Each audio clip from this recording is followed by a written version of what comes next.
Amy, can I have a Big Mac, please? There's a price on the head of every celebrity. She's got track marks all over her arm. There's going to be a new biopic that will be releasing this week on Amy Winehouse. Now, like every biopic, you kind of have to wonder what people are trying to say or what message they're trying to put out there, or is there something different that they're trying to rewrite on a celebrity story, specifically somebody like Amy Winehouse. The director recently did an interview in her reasoning behind making this biopic. And like every other director that has done a biopic on Amy Winehouse or a celebrity that has passed away, they always feel like there's more to something that needs to be said about what happened to a celebrity. So I do kind of have to side eye some of these biopics. But with all these biopics, I have rarely seen a biopic where they actually hold the tabloids, the British tabloids, responsible. There has been so much written and said about her. Yeah. Was there something that you wanted to get across that you didn't feel the public knew? I mean, I guess what I wanted to do was to kind of create the whole person, and so much of what we knew about her was said to us by the tabloids. And with our movie, it's about really being with her as she creates the music, and that's a perspective I don't think we've necessarily felt or seen. One thing that we can agree to is that Amy Winehouse was a very talented woman. Now, for those that don't know who Amy Winehouse is, Amy Winehouse was born September 14th of 1983 and died July 23rd of 2011. Amy Winehouse was known for her deep expressive vocals, her electric mix of music, specifically in the genres of soul, blues, reggae, and jazz. Very unique style about her, very much musically gifted in so many ways as she would write her own music, sing her own songs, right? Amy Winehouse won 6 Grammys and was nominated for 8. You know, at the time that she died, she was at the height of her career, but there were demons that she was fighting at the same time between the addictions, her bulimia, her father, the tabloids, the press, her marriage to Blake, Fielder Civil, and then divorce. Before she died, there was this buildup of disaster that was happening both in her, career, but also in her personal life. She was definitely deteriorating in front of our eyes. The public has always blamed either Mitch Winehouse, her father, or they blame Blake Fielder Civil, who at one point was married to her. Her father was blamed because he would often enable her publicly, but also he would exploit her because he managed her career for a certain amount of times. And then there was a time where she wanted to get away from the paparazzi and the press. And he basically would bring camera crews during the time where she was trying to really get clean and sober. It was a very bizarre situation. And so he has been publicly scrutinized a lot for the way that he acted towards Amy Winehouse and how he treated her. I'm not going to be made a mug out of that. A mug of? They asked to take a picture of you. No, Richard, I don't want you to do this. It's not Dad, Dad. What? You're going to make a mug of me? No. Be nice to me on camera then. No, that's got nothing to do with it. I I'm don't talking mind. to you about those 2 people who wanted a lousy photograph and you've got to make them feel bad about it. No, I didn't make them feel bad about it, Dad. They got the photo that they wanted, but I don't think they give a fuck about it. You would see these videos of her dad try to force her to take a picture, and Amy's like, "Dad, they're going to make a mockery out of me. They're going to make fun of me. I be nice to me." Like, trying to avoid the cameras because people were making fun of her way. She just wanted to use this opportunity to get away. And her dad brings a camera crew, and y'all can see this. Like, she's like, I don't want nothing to do with this. She just wanted her dad. And he didn't just come by himself. He came with cameras and audio guys. But she worshipped the ground he walked on. Furthermore, it was disclosed in 2015 or so that Amy Winehouse had shown that she was struggling with bulimia as a young girl before her fame, and that the family kind of ignored this. When she was probably 15, she one day said, "I've got this really great diet, Mum. I eat what I want, and then I just bring it all up." I know I'm a pig. I obviously did not think that deeply of it.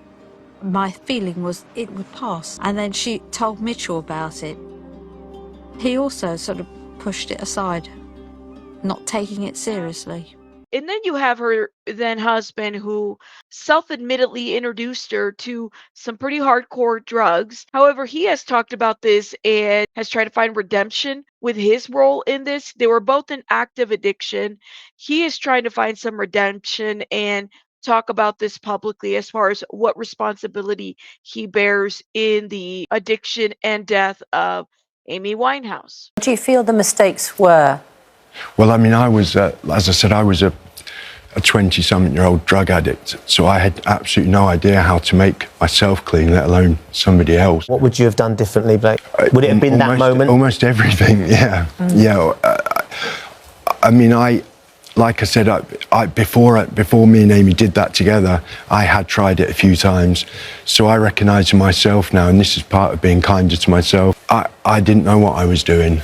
I wasn't going into that with an intention of this happening. But we also have to talk about the responsibility that the tabloids played in the death of Amy Winehouse. And Amy Winehouse was set up by the tabloids. And the exploitation of Amy Winehouse got so bad that even the other news sources were calling each other out. Let me show you what I'm talking about. Here's an article from 2008, before Amy Winehouse passed away. And it reads, "Tabloids hit rock bottom on Amy. A line has been crossed when Amy Winehouse is not safe in the privacy of her own home. As tabloids exposes go, it wasn't much of a shocker. The image shows singer Amy Winehouse, quite possibly the world's most infamous in-your-face junkie, smoking crack, snorting cocaine, and taking ecstasy. The video was filmed in her own home by someone the singer had felt was enough of a friend to let her into her flat. Some friends with a mobile phone, obviously desperate enough to sell the sneaky footage to the Sun, a similar kind of parasite as the one who sold a phone video of Kate Moss snorting cocaine to the Daily Mirror in 2006. It was a huge coup for the Sun. It was probably their biggest sale all year.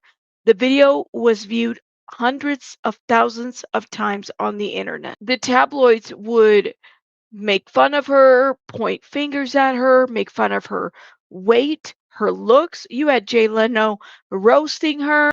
And according to ContactMusic.com, Amy Winehouse's next album will feature songs about cooking. That's what they say. Cooking crystal meth, black tar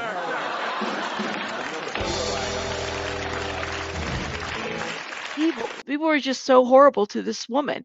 But that's exactly what would sell in these tabloids around that time. Amy was so deep in her addiction that I don't think she realized that the people that were really around her weren't really her friends.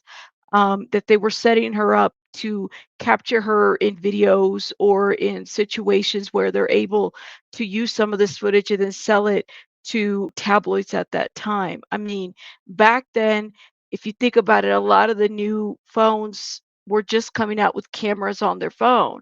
And so people were getting filmed, people were too trusting.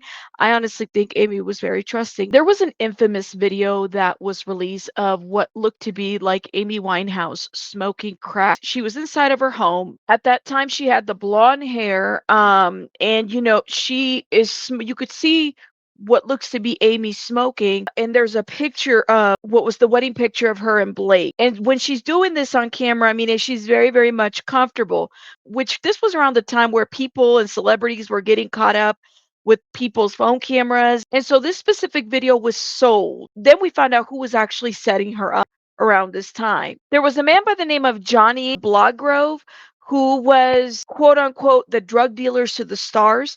And he actually had plotted to catch Amy Winehouse smoking crack on film. Amy Winehouse was actually on a hit list. So this drug dealer who pretended to be Amy Winehouse friend, along with his girlfriend by the name of Cara Burt, were behind the secret film that showed Amy Winehouse smoking a crack pipe at her place. The undercover video, which was sold to a newspaper for £50, was unlawful and revealed the seedy world of those with absolute disregard for the law, a judge said. So these two were convicted and they got into trouble for this video. Johnny was sentenced to 2 years in jail for 2 counts of offering to supply a Class A drug, including ecstasy to Miss Winehouse and cocaine to another party goer, and 1 count of offering to supply a Class B drug. Burton, a Catholic school educated straight A student, admitted to 2 counts of offering to supply the Class B drug amphetamine. Amy was actually arrested after this video when this video was made public. Amy actually admitted to taking drugs that she believed to be ecstasy and cocaine at the time of this party. And this was a video that was released January 18th. You guys can see a little bit of that. I did blur it for obvious reasons. However, this video is very public and available. Johnny, who was this drug dealer, worked his way on gaining the trust of Amy and her friends. Kara Burton, the girlfriend, had the job of contacting the press. So in addition to selling drugs, they had a hit list of several celebrities that they wanted to get caught up with mobile camera phones and then release some of this material out to the paparazzi. Kara actually had bragged to a newspaper. They had compromising footage of various celebrities at the time. This specific footage of Amy Winehouse smoking was sold to the Sun newspaper for 50 pounds. It was later passed on to the police.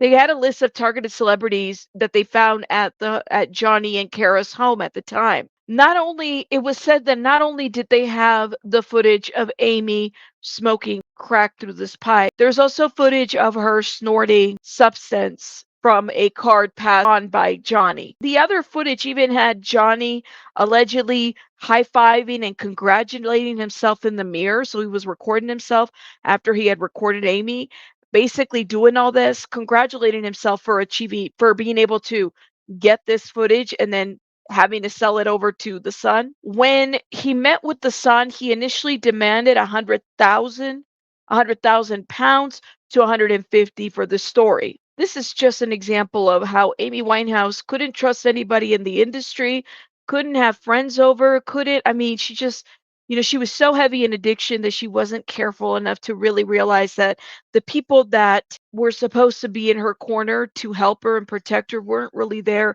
for her best interests. How is that that's nothing different now. The death of Amy Winehouse has brought so much speculation.